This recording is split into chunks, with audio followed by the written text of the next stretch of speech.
Okay. अच्छा, तो हम बात कर रहे थे कि इस तरह के जो लोग होंगे ना, ये आपको बहुत ज्यादा जलील करेंगे। आप जब इन्हें इमरान खान का नोटिस ला के देंगे ना, तो ये फिर भला बंदा क्या कहेगा?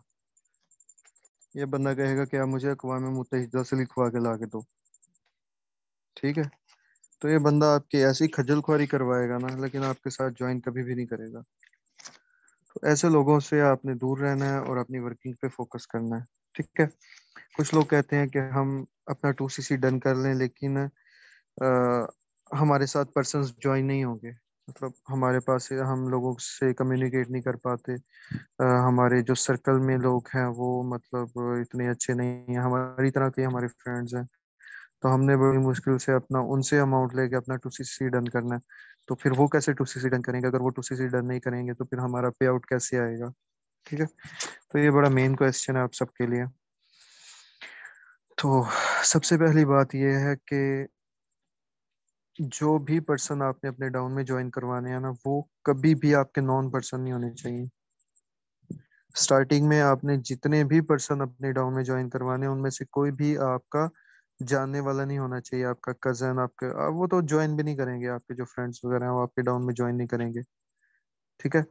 कि मुझे मेरा एक्सपीरियंस है पर्सनल, मैंने जब भी अपने फ्रेंड्स को ये दिखाया है फॉर एवर का प्लान दिया है, तो मतलब अब तो नहीं, पहले की बात है जब मेरा पे आउट नहीं आया हुआ था और मैं स्ट्रगल कर रहा था।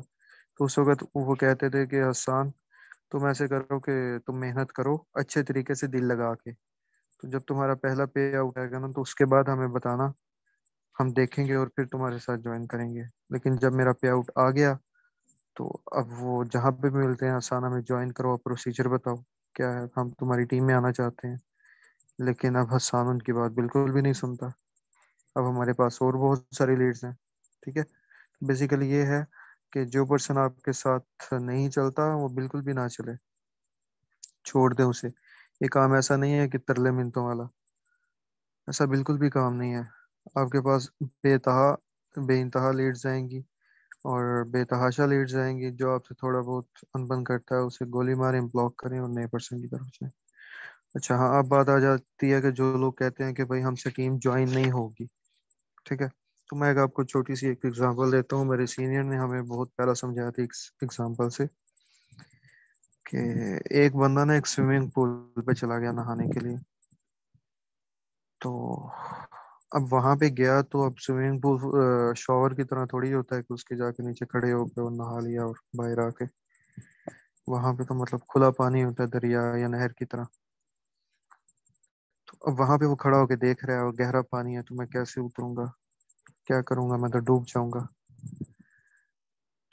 वहीं पे उसकी एक नजर पड़ती है एक बंदे पे, कि जो छलांग लगाता है और उसे गोता आता है, और वो काफी मतलब परेशान हो जाता है बंदा, उसे गोता आने लग जाता है और वो डूबने लग जाता है। तो वो जो पर्सन है जो अब अभी अभी नहाने गया, वो देख के बहुत परेशान हो जाता है और कहता है कि भाई अब तो मेरे लिए तो ये चीज़ है ही नहीं। मैं अगर गया तो मैं मतलब डूब जाऊंगा, मेरी जान खतरे में पड़ जाएगी, मुझे ये काम बिल्कुल भी नहीं करना चाहिए। वो फुल डिमोटिवेट हो जाता है और नहाने का इरादा तकरीबन तकरीबन तरक कर चुका होता है। तो अचानक उसकी नजर पड़ती है एक बंदे पे जो गहरे पानी में ना नहा रहा होता है और फुल अच्छे तरीके से तैर रहा होता है, फुल प्रोफेशनल लेवल। तो वो उसे देखता है और बड़ा हैरान होता है। वो कहता है मतलब कुछ ना कुछ तो है, मतलब पॉसिबल है तैरना। अगर ये बंदा तैर सकता है तो पॉसिबल है कि मैं भी तैर सकूं। तो वो अब ना उस बंदे को आवाज देता है कि भाई मेरी बात सुनो। तो वो उसकी आवाज सुनता है और आके उससे बात करता है। कहता है हाँ भी क्या मसला? कहता है यार, मैंने फलां पर्सन को देखा है कि वो ना, उसने छलांग लगाई है और डूब गया है, लेकिन आप बड़े अच्छे तरीके से तैर रहे हो। तो तुम ऐसे करो कि तुम मुझे भी सिखाओ, मैंने भी यहाँ पे तैरना है। तो पर्सन कहता है ठीक है, सिखाने में तो कोई मसला नहीं है, लेकिन इसका कोई एक प्रोसीजर है, स्टेप बाय स्टेप काम है। मतलब तुम्हें शुरू से लेके सीखना पड़ेगा। ऐसे नहीं है कि तुम आधे घंटे में स्विमिंग सीख लो या 2 ढाई घंटे में सीख लो। फुल प्रोफेशनल की बात करूं, आपको क्या लगता है कि कोई 3 4 घंटे में प्रोफेशनल स्विमर बन सकता है?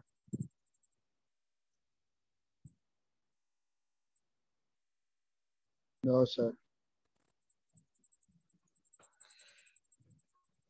मिस जकिया को लगता है बन सकता है? नो सर, नहीं बन सकता। ठीक है। तो अब वो तो बंदा कह रहा है कि भाई मुझे तो अब प्रोफेशनल स्विमर बनना है और मुझे अच्छे तरीके से तैराकी सीखनी है। तो वो कहता है कि अगर तुमने मुझसे सीखना है ना, तो फिर तुम्हें एक स्टेप बाय स्टेप फॉलो करना पड़ेगा। सबसे पहले वो जो दूर जाओ जहाँ पे बच्चे बच्चे नहा रहे हैं, और वहां पे जाना है तुमने, और वहां पे ना तुमने आराम से उतरना है। पानी में सीढ़ियां बनी हुई हैं, सीढ़ियों से पानी में उतरोगे तो वहां पे जाके तुमने ना थोड़ा सा अपने जिस्म गीला करना और नहाना शुरू करना है। वहां पे तुम डूबने बिल्कुल भी नहीं वाले, क्योंकि वहां पे जो मैक्सिमम पानी है वो 4 फीट है, और तुम्हारा तो कद ही 6 फुट है। तो अब तुम मतलब वहां पे डूब नहीं सकते, वहां पे नहाओ। कहता ठीक है, मैं तुम्हारी बात मान लेता हूँ, लेकिन ना वहां पे जब मैंने जाना है ना, तो मैंने वहां पे सीढ़ियों से उतर के नहीं जाना, मैंने डाई लगानी है, मैंने छलांग छलांग लगा के जाना है। 4 फुट पानी में मैंने छलांग छलांग लगा के जाना। तो वो उसे बड़ा मना करता है, कहता है वहां पे छलांग ना लगाना, तुम्हें नुकसान होगा। ऐसा कोई नुकसान नहीं है, यहाँ पे भी तो तुम छलांग लगा ही रहे हो, वहां पे छलांग लगाऊंगा तो क्या नुकसान होगा। बड़ा मना करता है उसे, वो कहता है नहीं भाई मैंने तो छलांग लगानी ही लगानी है। तो वो कहता है चलो ठीक है, लगा के देखो, तुम्हें चैन नहीं आएगा जब तक तुम मुंह की नहीं खाओगे। अच्छा, वो बंदा 4 फुट पे छलांग लगाता है, मुंह उसका जाके स्विमिंग पूल के फ्रेश पे पड़ता है, घुटने उसके बचते हैं नीचे, और बेचारा चीखता चिल्लाता बाहर आता है। पानी जो थोड़ा होता है। तो अब वो कहता है कि तुमने मुझे बताया क्यों नहीं कि मेरे साथ ये होना। कहता मैंने तुम्हें इन्फॉर्म किया था, तुम्हारे साथ ऐसा हो जाए ना, छलांग ना लगाना। अच्छा, अब उस बंदे ने नाकामी देख ली। अब वो क्या करेगा, अब वो स्टेप बाय स्टेप उस चीज को फॉलो करेगा जो उसका सीनियर उसे बता रहा है, क्योंकि उसे पता है अगर मैंने इसकी ना मानी, मुझे फिर मुंह की खानी पड़ेगी। ठीक है। तो जब आप लाइफ में आते हैं, जब आप पैदा होते हैं, तो आपको कुछ भी बोलना नहीं आता होता। ना आप कुछ कर सकते हैं, आप चल सकते हैं ना, खा सकते हैं ना, पी सकते हैं, कुछ भी नहीं कर सकते। लेकिन आप अगर अब अपने ऊपर फोकस करें तो आप हर काम कर सकते हैं। कैसे पॉसिबल हुआ ये? सिर्फ और सिर्फ इस वजह से कि आपने अपनी लर्निंग जारी रखी, आपने सीखना शुरू किया और सीखना फिर जारी रखा। सारी उम्र अब तक आप सीखते आ रहे हैं कुछ ना कुछ। तो जब तक आप सीखेंगे नहीं तो फिर आपके साथ कोई ज्वाइन कैसे करेगा? ठीक है, लर्निंग बहुत जरूरी है लाइफ में। कुछ भी काम हो उसके लिए लर्निंग जरूरी है। आपने खाना पकाना है, आपने पैदल चलना है, आपने पता कि तस्मे भी बांधने हैं ना बूट के, उसके लिए भी आपकी लर्निंग होनी जरूरी है। बहुत सारे ऐसे लोग हैं जो मतलब अपने बूटों के तस्मे नहीं बांध सकते। ठीक है, लर्निंग नहीं है। तो टीम तभी आपके नीचे ज्वाइन करेगी जब आपकी लर्निंग होगी। टीम लोगों के नीचे क्यों नहीं ज्वाइन कर पाती, इसकी रीजन आपको क्या लगता है?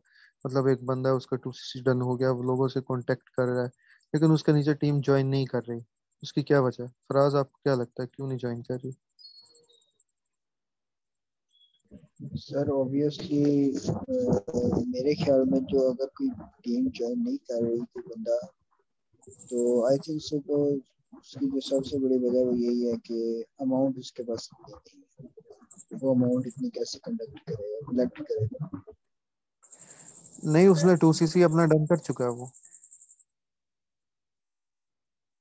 मैंने 2CC डन कर लिया ना, मतलब मैं नेक्स्ट जो उसकी जो टीम है ना, हम्म। वो वो भी इसीलिए मतलब ज्वाइन नहीं कर रही कि मतलब उनके पास मतलब जो उसने बंदे अपनी डाउनलाइन में चूज किए हैं, हाँ।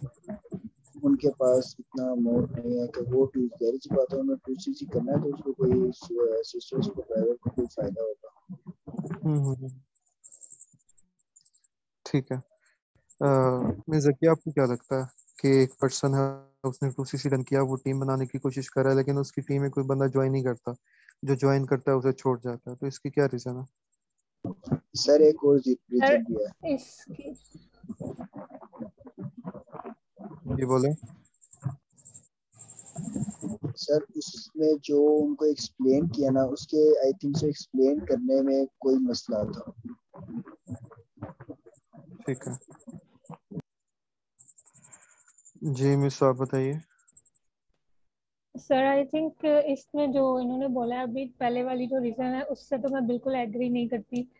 क्योंकि क्यों? मैं अब आपके डाउनलाइन में हूँ और 2cc के लिए मेरे पास बिल्कुल भी अमाउंट नहीं थी।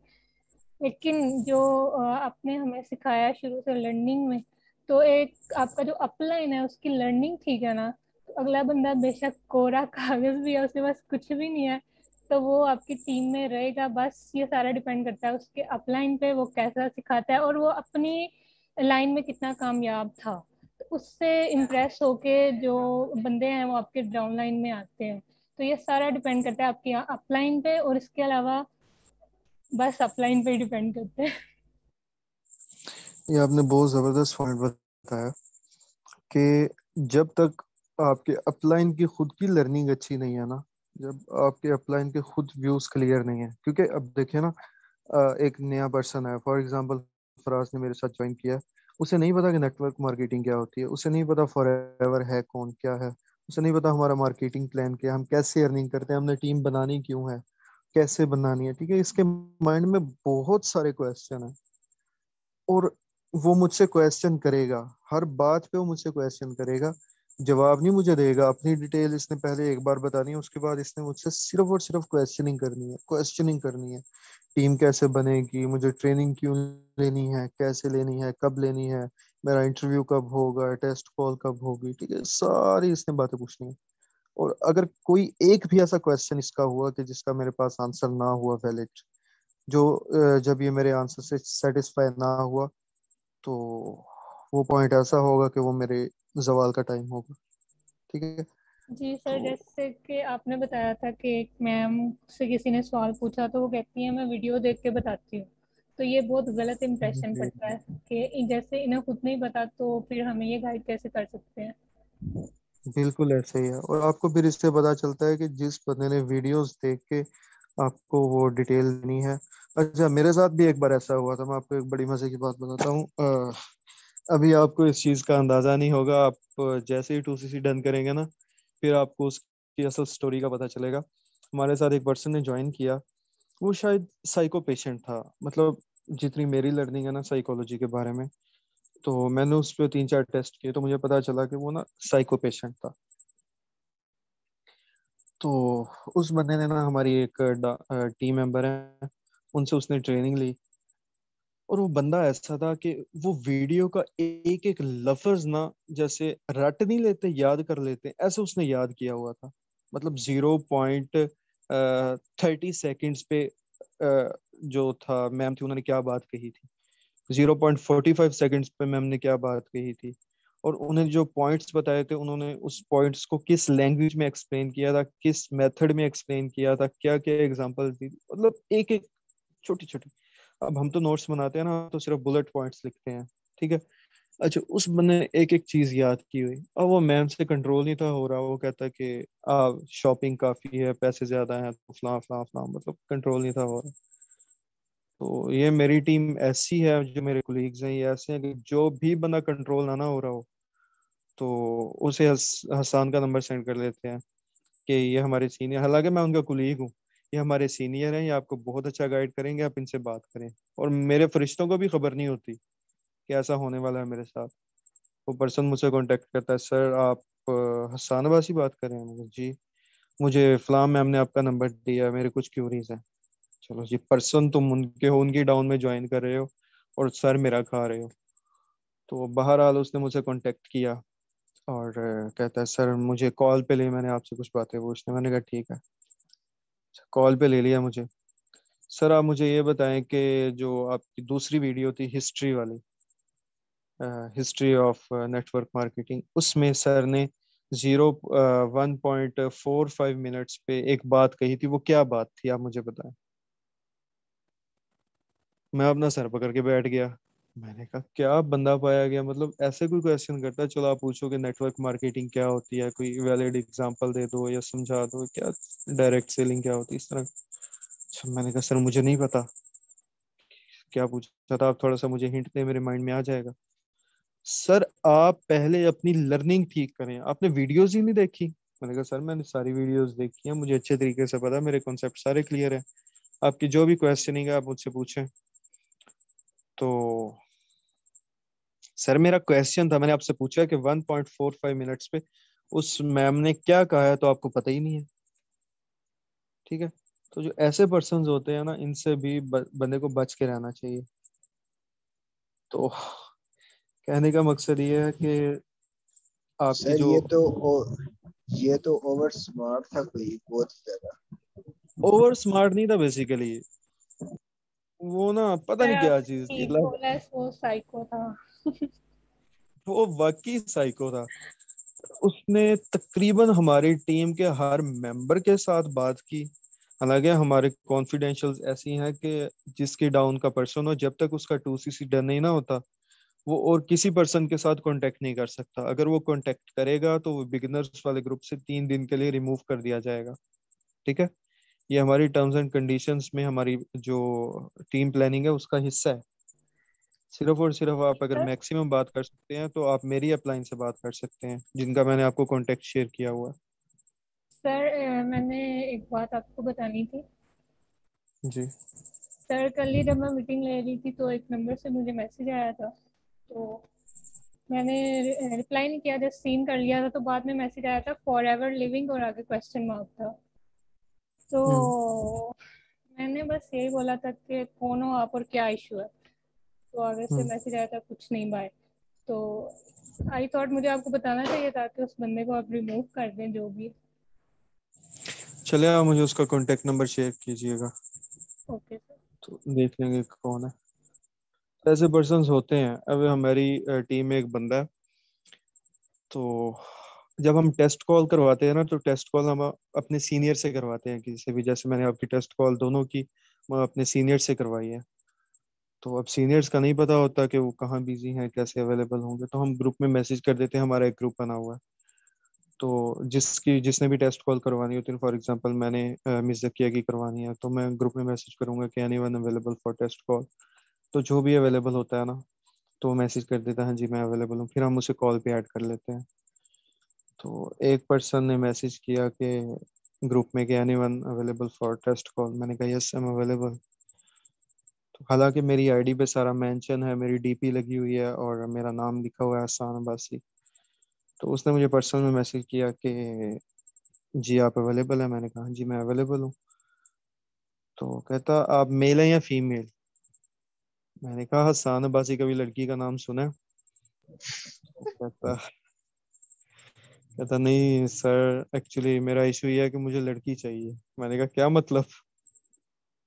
ये बिजनेस यहाँ पे करने आया है, कोई फजूल काम नहीं करना। कहता नहीं सर, वो ना मुझे कोई मैम चाहिए जो एक्सप्लेन करे।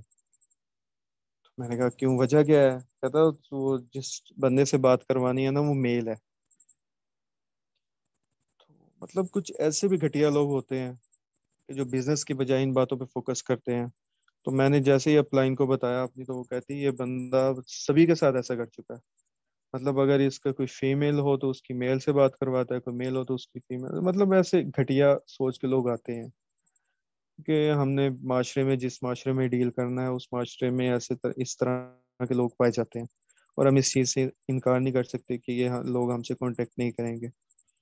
तो फिर ऐसे लोगों का इलाज होता है कि आप अपने अपलाइन से उनका शेयर करें, ताकि उन्हें टाइम से उनके बारे में कुछ ना कुछ हल सॉल्यूशन उसका निकाला जा सके।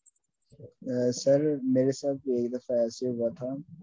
मैंने जब सेकेंड ईयर के पेपर दे दिए थे तो उसके बाद मैं फ्री था। मतलब लास्ट मंथ की बात है जब मैंने जॉब अच्छा। शुरू की थी, जो आपको मैंने बताई हुई है। तो अच्छा। सर उनके पास मैं गया तो कहते हैं हमें ना चाहिए काउंटर पे बैठने के लिए। तो मैंने कहा सर मैं अवेलेबल हूँ। उन्होंने कहा अपनी सीवी दे दो। मैं उनको सीवी दे आया नेक्स्ट डे। तो दो अच्छा। दिन गुजर गए। तीसरे दिन ना मैंने इनको कॉल की। मैं कहा सर मैंने सीवी सबमिट करवाई थी। तो आगे से कहते हैं सर सर मैं ना हमें ना यहाँ पे काउंटर पे बैठने के लिए फीमेल चाहिए। मैं कहा यार भाई फीमेल ने भी पैसे गिनने हैं, मैंने भी पैसे गिनने हैं। यहाँ तो है ना उसने ज्यादा पैसे करके आपको देने हैं, तो फिर तो रख ही नहीं सकते। सही है। ठीक है। तो फिर कहते हैं चले आप एक दिन और वेट करें, अगर मैं अभी फीमेल ना आई तो मैं ही आ जाऊँ, आप आ जाना। वो एक दिन अच्छा, वेट की। उन्होंने कहा सर आप ही आ जाए। आप लकी थे, वरना ऐसी जॉब्स पे ना मेल्स को बहुत कम हायर करते हैं। ये जो होता है आउटफिटर्स था सर। आउटफिटर भी होते हैं, और ये एक दो और होते हैं मतलब। जो बाहर बैठे होते हैं ना टेबल्स वगैरह पे। नहीं सर, वो असल में ना थोड़ा सा मैंने किसी की सिफारिश दिलवाई थी, तो उस वजह से उन्होंने जरा रख लिया। तभी तभी तो वरना मतलब ये जो काउंटर जॉब है ये बहुत मुश्किल से मिलती है। बिल्कुल ऐसे ही है। मैं जितने भी सॉफ्टवेयर हाउसेज में मैंने काम किया, मैंने आज तक किसी मेल को वहां पे बैठे नहीं देखा, क्योंकि जब लड़के आते हैं ना तो उनको फिर उनकी अट्रैक्शन के लिए, अल्लाह माफ करे कैसी मैं जुबान बोल रहा हूँ, लेकिन बेसिकली मकसद यही होता है। बिल्कुल सर। ठीक। तो फिर बस ये कमीनगी को खत्म होना चाहिए। इसे हमने ही खत्म करना है अपनी सोच से, अपने कामों से। अल्लाह ताला करेगा इंशाल्लाह। सर वो वाला जवाब तो मेरे पास बाई चांस आ गया था। मैं क्या, अगर फीमेल ने आपको ज्यादा पैसे करके देने हैं तो फिर तो रख लो उसे। ठीक। काम उसने भी वही करना है, काम मैंने भी वही करना है। नहीं जी, हमें फीमेल चाहिए। हद हो गई वैसे सर। अच्छा, आपको तो उन्होंने कह दिया ना कि हमें फीमेल कैंडिडेट चाहिए। मुझे इतना अजीब लगा। तो मुझे कहता है कि सर मुझे लड़की चाहिए। मेरी पहले तो हसीना रुके, मैंने फौरन मिस अनीका को मैसेज किया। मैंने कहा मैम ये क्या चक्कर है, ऐसा भी कोई काम है यहाँ पे फॉरएवर में। अच्छा, बहरहाल हम अपने टॉपिक से। सर जी, नेटवर्क मार्केटिंग। हाँ ठीक है, आई एम सॉरी मैम, मैं काफी डिस्ट्रैक्ट हो गया था। अच्छा, आज का जो नो हमारा सर, टॉपिक। मैं कह रही हूँ कि ये भी नेटवर्क मार्केटिंग है। ठीक। ठीक है। अच्छा, आपको एक छोटा सा लॉ बताना है। आपने बचपन में एक लॉ पढ़ा था, Newton third law of motion, किसी को याद है? Yes sir. जी। जी सर, मुझे याद है। बल्कि Newton first law of motion. First law नहीं याद सर, थर्ड लॉ याद है।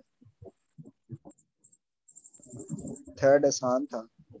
एवरी अच्छा। Action as a reaction. अच्छा मैम, आपको याद है फर्स्ट लॉ? सर मुझे भी थर्ड ही याद है, क्योंकि इसकी बहुत मजे के एग्जांपल्स देते होते थे टीचर्स। थर्ड।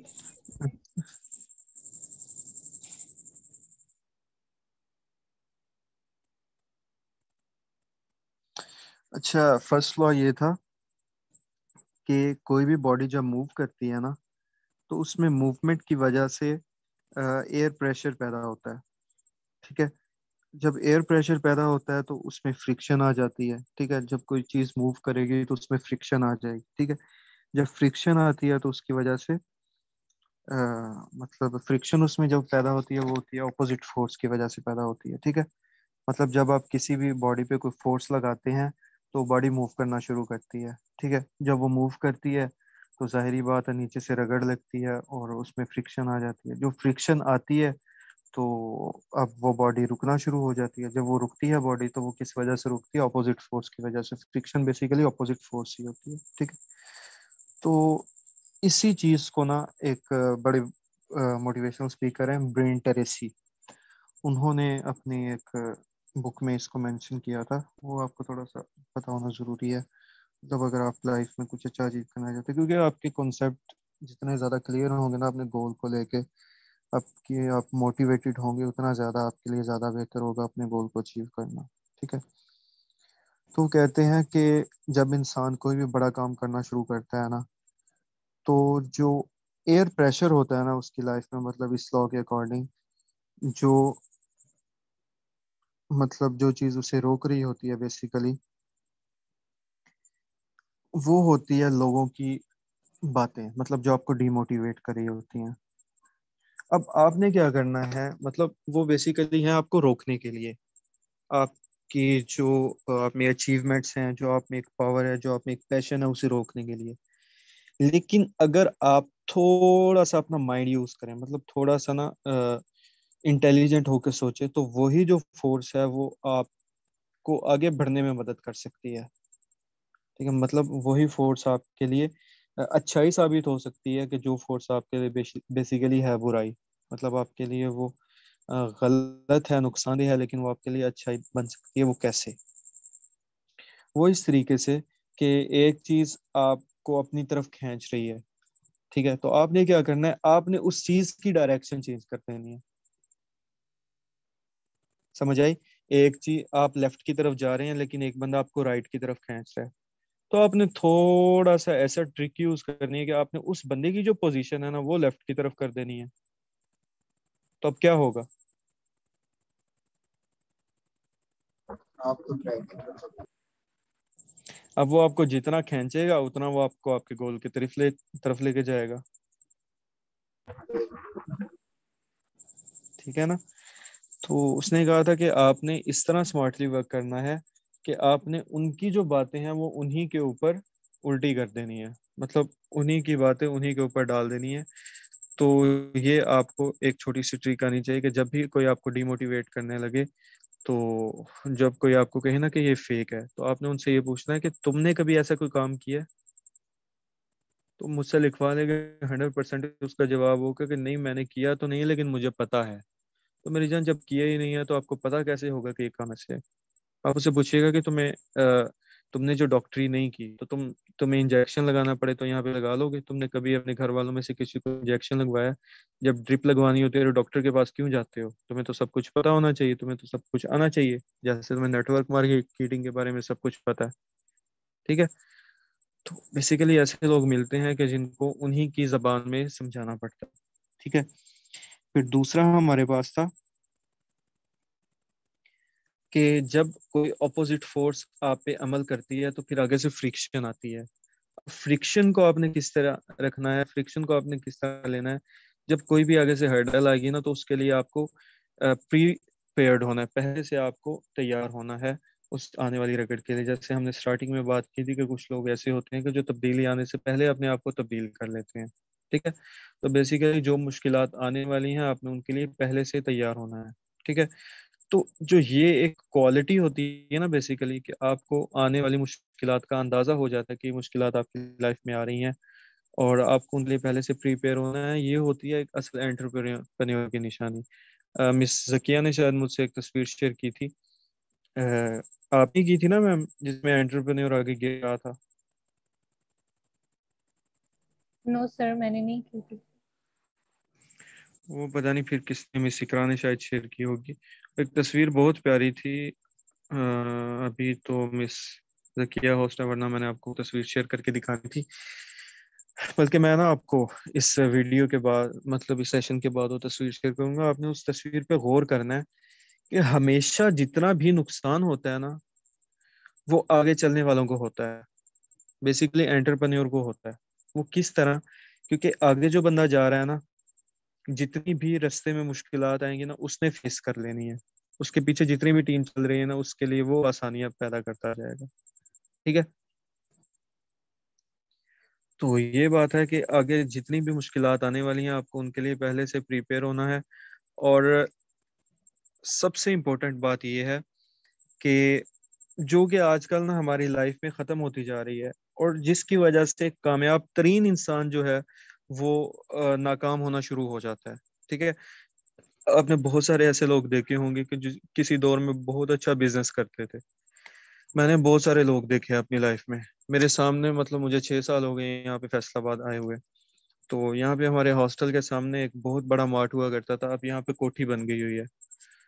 तो जब हम आए थे उस वक्त उसने मार्ट शुरू किया था, 2 साल उसने बहुत अच्छा पैसा कमाया, उसके बाद उसकी डाउन, मतलब वो नीचे जाना शुरू हो गया, जवाल उसका शुरू हो गया। इसकी वजह क्या है कि लोग बहुत सारा कामयाब होते हैं लेकिन अचानक फिर उनकी नाकामी शुरू हो जाती है। सर आपको क्या लगता है ऐसा क्यों होता है? मतलब इतनी ज्यादा इन्वेस्टमेंट की, अच्छी भली कामयाबी हासिल की, लेकिन उसके बाद फौरन नाकामी शुरू हो गई। सर वो अपने काम में ऑनेस्ट नहीं थे। ठीक है मैम, आपको क्या लगता है?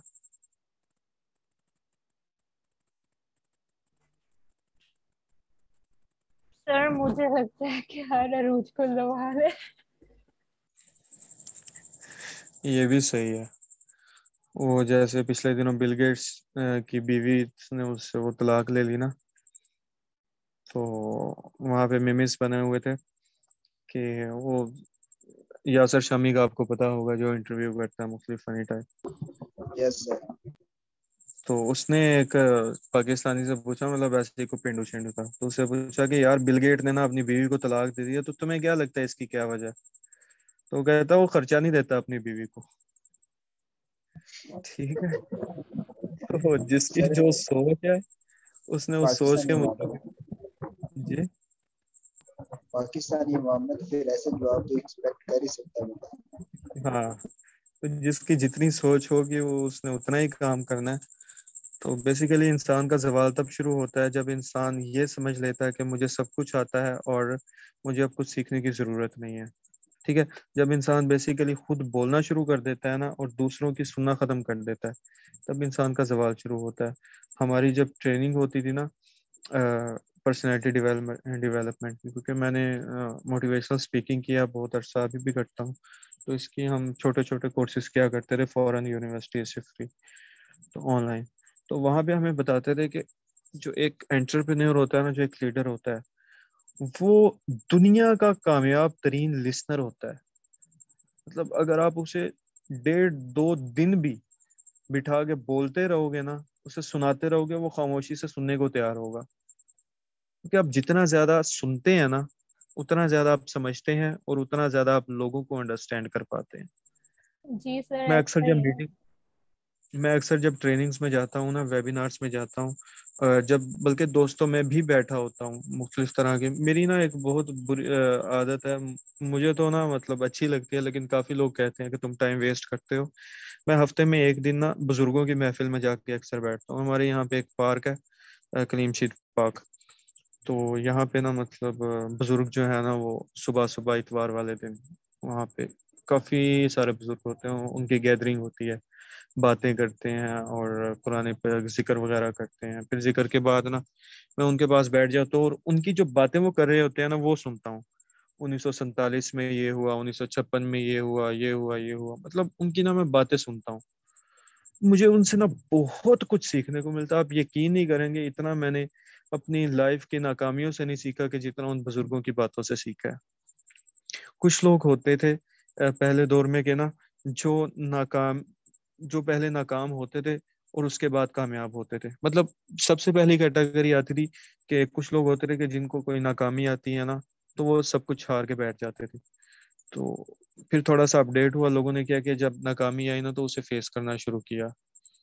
फ्री हैं तो रिप्लाई कीजिएगा, चले करते हैं आपको भी। अच्छा, फिर कुछ लोग ऐसे होते हैं कि जब उन पे नाकामी आती है ना, तो वो फिर नाकाम होते हैं और उसके बाद फिर कामयाब हो जाते हैं। लेकिन आज का जो दौर है ना, इसमें हमारे पास इतना टाइम नहीं कि हम पहले नाकाम हों और फिर कामयाबी के लिए स्ट्रगल करें। हमने लोगों की नाकामियों को देख के उनसे सीखना है कि हमें वो काम नहीं करना कि जिससे हम नाकाम हों। ठीक है। तो इतना स्मार्ट बनना है कि हमें लोगों के चेहरे देख के पता चल जाए कि बंदा हमारे बारे में क्या सोचता है, क्या ये हमारा प्लान लेने के लिए तैयार है या नहीं तैयार। ठीक है। हमने उस फजूल बंदे पे अपना टाइम वेस्ट नहीं करना कि जो 3-4 दिन हमारी ट्रेनिंग ले, हमसे इतना ज्यादा कुछ सीखे और उसके बाद हमें छोड़ दे। ठीक है। तो सबसे पहले जो आपकी इंट्रोडक्टरी कॉल होगी, इसके बारे में भी आपको प्रॉपर मेथड बताया जाएगा कि आप एक कॉल में 3-4-5 मिनट की जो कॉल, आपको कैसे पता चल जाएगा कि ये बंदा आपके साथ ज्वाइन करने वाला है या नहीं करने वाला। ये आपको सारा कुछ सिखाया जाएगा। अभी जो है आपने स्ट्रगल करनी है अपने 2CC अमाउंट के लिए और उससे गैदरिंग करने की कोशिश करनी है, क्योंकि जो आपके पास डेडलाइन है वो बेसिकली 18 अगस्त नहीं है, 17 अगस्त है। ठीक है। तो आपके पास 14 तो आज गुजर गई, 15, 16 और 17, 3 दिन है आपके पास। ठीक है। और कोशिश ये करनी है अपने अमाउंट माइंड में जो एम रखना है वो ये रखना है कि मैंने 16 अगस्त को सारी अमाउंट कलेक्ट करनी है। तो अगर आप ऐसे करेंगे तो फिर इंशाल्लाह 17 तक आपकी सारी अमाउंट कलेक्ट होगी। ठीक है। Yes sir. और फराज, आपने ना मुझे आपकी बात, चलो आप बिजी थे ठीक है, 14 अगस्त भी था, लेकिन डेली बेस पे जितनी मर्जी मसरूफियत तो लाजमी तौर पे एक ना एक वेबिनार लाजमी आपने लेना है। वेबिनार नहीं, आपने मुझसे खुद कहना है कि सर आज आपने कोई वीडियो नहीं शेयर की, मुझे कोई ना कोई वीडियो शेयर करें। ठीक है। मुझे याद करवा देना अगर मेरे माइंड में नहीं होता, वरना मैं डेली बेस पे ना आपको एक मॉर्निंग की एक ना एक वीडियो आपको शेयर कर दिया करूंगा, जो आपकी लर्निंग में आपकी हेल्प करेगी। क्योंकि जितना आप किसी बिजनेस के साथ अटैच रहते हैं, जितनी ज़्यादा लर्निंग करते हैं ना, उतना ज़्यादा आपने ग्रो करना होता है। ठीक है। सर मैंने कल आपको कहा था, आपने कहा था कि आप अपने सलून पे थोड़ा फोकस करें, मैंने तो इसलिए आज आपसे बोला था, मेरे जेल में तो था वीडियो का। ठीक है, आइंदा से आपने मुझे एक मैसेज कर दिया करना, तो मैं जैसे ही फ्री हुआ मैं आपको फौरन ना लिंक शेयर कर दिया करूंगा। ठीक है। Okay sir. अच्छा, अभी तक जो भी मैंने आपको बताया इसमें आपको कोई क्वेश्चन है तो मुझसे पूछ लें, क्योंकि मीटिंग एंड होने में 1.5-2 मिनट रह गए हैं। सर जी एक बस कि ये हमें कोई आज़ादी डील मिल रही है या नहीं? फिलहाल तो कोई मैसेज नहीं आया, ना ही कोई मेल आई है। अगर होती तो वो हमें 14 अगस्त से पहले पहले मिल जानी थी, मतलब 13 अगस्त की रात को। तो आज़ादी डील बिल्कुल भी नहीं मिली, क्योंकि देखें ना, पाकिस्तान बेसिकली उनकी कंट्रीज में है ही नहीं, फॉरएवर की कंट्रीज में जिनसे वो डील करें। रमज़ान डील हमें इसलिए मिली थी क्योंकि जो जिस कंट्री के थ्रू हम काम करें वो एक मुस्लिम मुल्क है, और वहाँ पे रमज़ान आता है, उनके लिए ईद होती है, इसलिए वो ईद पैकेज हमें भी मिल गया। लेकिन अब पाकिस्तान तो उधर है नहीं। हाँ, अगर ऐसे कोई आता है कि दुबई के का अगर कोई आता है योम आज़ादी, तो उसकी शायद हमें को मिल जाए। सर जी ठीक मजे है। की बात, इंडिया का कल यौम आज़ादी है तो कुछ हो ही सकता है आई थिंक। हाँ, उनको मिल सकती है, लेकिन मुझे नहीं लगता कि आप में से किसी का भी इंडियन कोई होगा, कजन, मामू, चाचू, जी ताया। सर ये भी है, वैसे उन्हें ही ठीक मिलेगी है। हमें नहीं मिलेगी। हाँ, तो उन्हें मिल सकती है, हमें हमें भी मिलेगी इंशाल्लाह। अगर हम अच्छे तरीके से स्ट्रगल करेंगे 1 साल, तो पाकिस्तान में लॉन्च होगी वो वर्किंग, और पाकिस्तान में इसके ऑफिसेज बनेंगे, तो फिर इंशाल्लाह हमें हमें हो या हमारी डाउनलाइन में हो, फायदा तो हमें ही है। जी सर। ठीक है सर ना। और सर एक बात जी, एक और जी। सर, 16 तक अगर अमाउंट हम कलेक्ट कर लेते हैं तो क्या 17 तक हम सारी प्रोडक्ट्स मतलब बाय कर सकते हैं? हाँ जी, आप बिल्कुल बाय कर सकते हैं। Okay sir. सर आपने कहा था ना कुछ अचीव करने के लिए कुछ बड़ा ख्वाब होना चाहिए। जी। सर मैंने कल एक ख्वाब सोचा था। अच्छा, सोचा आपने ख्वाब? यस सर सर, मुझे वो ठीक आवाज ख्वाब नहीं आ रही। चलें, वैसे भी मीटिंग एंड होने में 30 सेकंड रह गए हैं सर। आप मुझे अपना ख्वाब पर्सनल में बताइएगा, और ओके अपना सर। अपनी वर्किंग पे फोकस करें, और मुझे लाजमी तौर पे दिन में 3 से 4 बार अपडेट देनी है कि आपने 2cc अमाउंट कितनी कर ली है, कितनी हो गई है, कितनी रहती है, और किन किन प्रोसीजर्स को आप फॉलो कर रहे हैं। ठीक है। जी सर इंशाल्लाह। ओके और सर। मैम, मैं ना आपको थोड़ी देर तक एक लिंक शेयर करता हूँ। आप कब तक जागती हैं रात को? सर जी मैं काफी देर तक ही जागती हूँ। ठीक है, मैं आपको ना कुछ देर तक एक लिंक शेयर करता हूँ, तो आप मुझे उस पर वीडियोस वगैरह सारी अपलोड कर दीजिएगा, जी सर कल मैं की भी और करती हूँ आज कि की। वो एक बात है कि वो कुछ जस्ट ऑडियो में हुई है, लाइक ये जो ऊपर स्क्रीन भी शो हो रही होती है ना जूम